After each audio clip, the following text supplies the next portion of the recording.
Pai de graças, fala Alf, nesse 28 de novembro, sexta-feira de 2025. Vamos fazer um breve discurso, né, sobre a situação nossa brasileira. Nós vivemos no Brasil, né?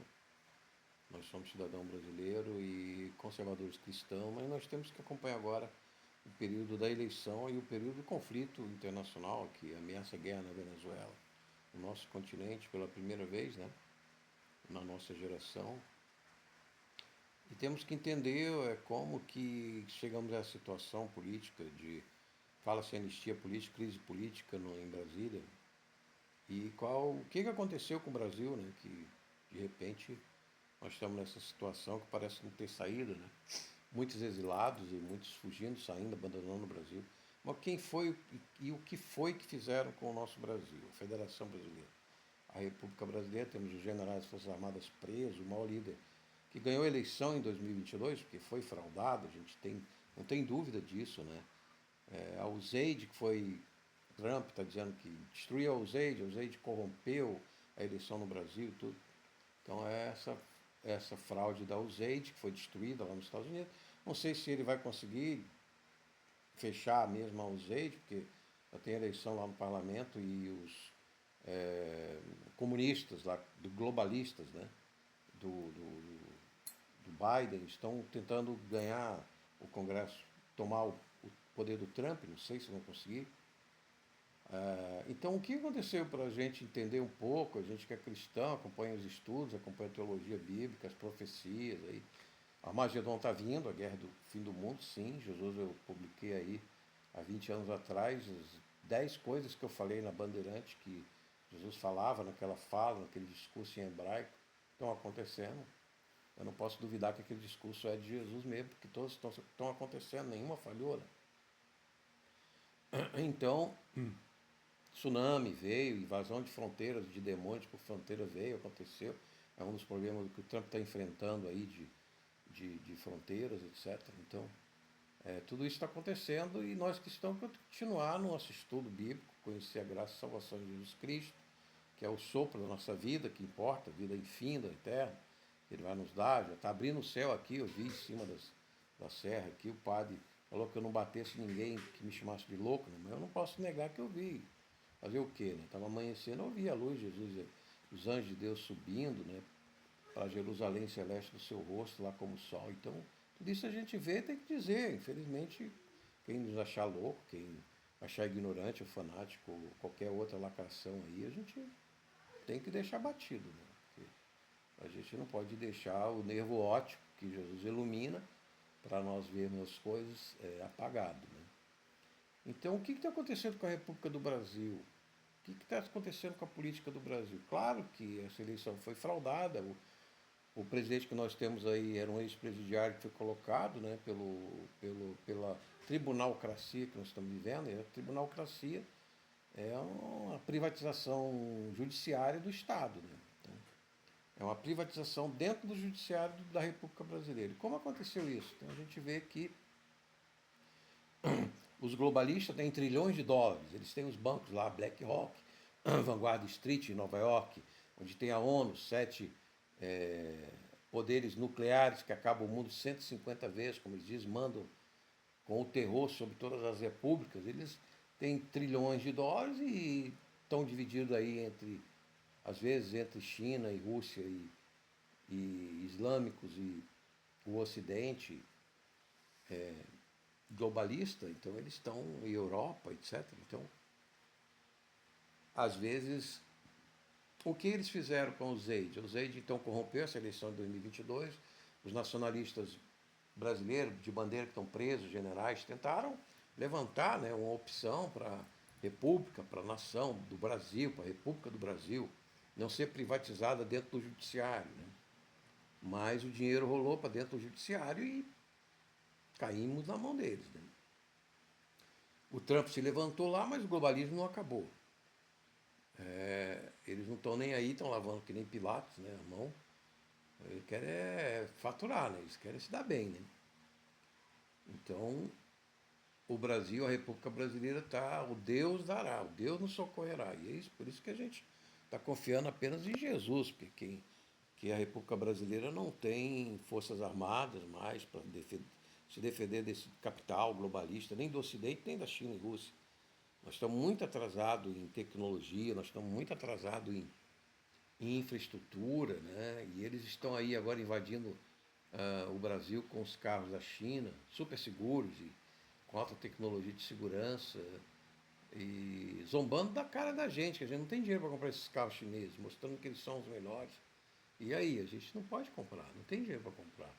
Né? Até os velhinhos aposentados foram roubados aí, e são roubados, e todo mundo é roubado, e o imposto aumenta de tal forma que as pessoas estão indo embora para o Paraguai, abrindo empresas no Paraguai, porque paga menos imposto para sobreviver, não estão porque não gostam do Brasil, é porque não vão sobreviver com essa taxa de multas e empregos em todo lugar. Né? Então, o que aconteceu com o Brasil? A gente fica se perguntando. Sim, na eleição de 2022, o judiciário, como ele disse muito bem lá, ele tomou a eleição do povo brasileiro. Né? Eu diria que só tem um eleitor hoje no Brasil que é o judiciário, né? É o sistema judiciário, é o único eleitor que tem. E a gente vê isso pela estatística, pelo número. Né? Eu estudo aí, não falo de opinião, falo de cálculo, faço conta de estatística dos próprios dados aí do Colégio Eleitoral, né? Do Tribunal Superior Eleitoral, você vê que a representatividade populacional na eleição de 2022, ela deslegitimou o presidente que está aí. Mesmo admitindo que não houve fraude, não houve roubo, que a urna podia ser auditada, etc. Mas veja, quem ganhou está preso por um crime que também os tribunais juristas, não sou eu que diz, é os juristas que entendem de processo jurídico, penal, etc., dizem que é totalmente nulo a condenação do líder que está preso. Vocês sabem quem é. Então, o que aconteceu com o Brasil? Eles dizem que o presidente que está aí ganhou na região norte e nordeste por 80% dessas duas regiões. Mas ele perdeu nas regiões que tem mais população, sul, sudeste e centro-oeste. Quem ganhou foi o outro, que está preso. Ora, a região sul, sudeste e centro-oeste é a região que tem mais população no Brasil, tem mais eleitores. Então ela tem 64% dos eleitores. Se esse candidato que está preso, ele ganhou nessas regiões que tem mais gente, tem mais eleitor, por que quem assumiu foi o outro, que perdeu nessas três regiões? Aí você pode dizer assim, mas ele não ganhou na média nacional. Claro que ganhou. Na média nacional ele ganhou com 51%, o que está preso, considerando as 5 regiões. E nas duas regiões que o outro que está governando ganhou, houve uma coisa muito impressionante. Ele estava preso, ele saiu da prisão, foi colocado na eleição, e mesmo assim os eleitores dele, dessas duas regiões, norte e nordeste, deram 21% a mais de votos para ele. Ele que tinha tido 59% de votos em 2006, teve, depois que saiu da cadeia, ele teve 80% de votos na região norte e nordeste. Como assim? O cara é condenado por 12 juízes, 3 tribunais, e aumenta em 20% a sua votação no norte e nordeste? Aí ninguém acredita em milagre eleitoral.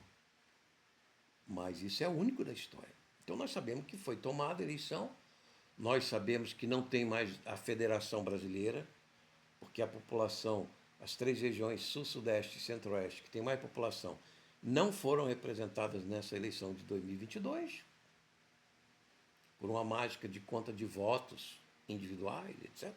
Sabe-se lá o quê? Deus sabe.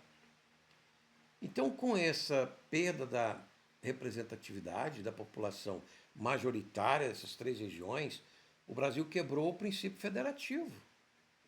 E se você quebra o princípio federativo das regiões da República, você não tem mais República.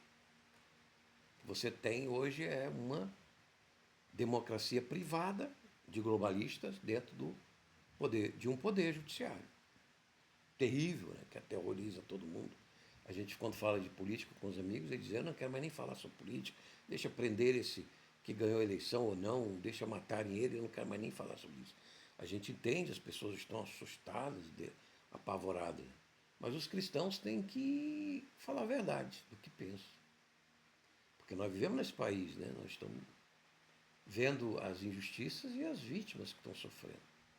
Então fiz essa reflexão para que os irmãos cristãos, não é queira ou não queira se envolver dentro da política, nós estamos dentro da política. Nós estamos no nosso querido país, no nosso querido Brasil.